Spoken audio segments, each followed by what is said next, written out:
ជំរាបសួរក្រុមនិស្សិតឆ្នាំទី3នៃ Department ប្រព័ន្ធផ្សព្វផ្សាយនិងសារគមនាគមន៍នៃសាកលវិទ្យាល័យភូមិន្ទភ្នំពេញ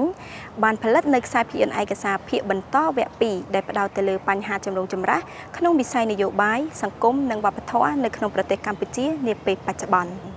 និស្សិតបានសរសេរថតនិងកាត់តខ្សែភាពយន្តឯកសារទាំងនេះជាគម្រោងបញ្ចប់ថ្នាក់សារព័ត៌មានសត្វទស្សន៍និងការផលិតខ្សែភាពយន្តក្នុងឆ្នាំ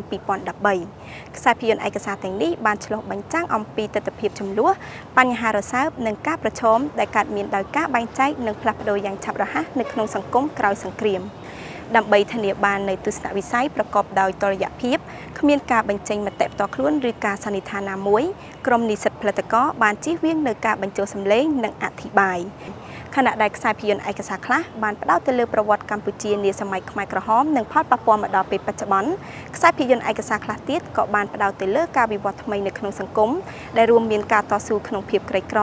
ពង្រឹងសេរីភាពក្នុងការបញ្ចេញមតិនិងការផ្ដល់អំណាចដល់អ្នកជំនាន់ក្រោយ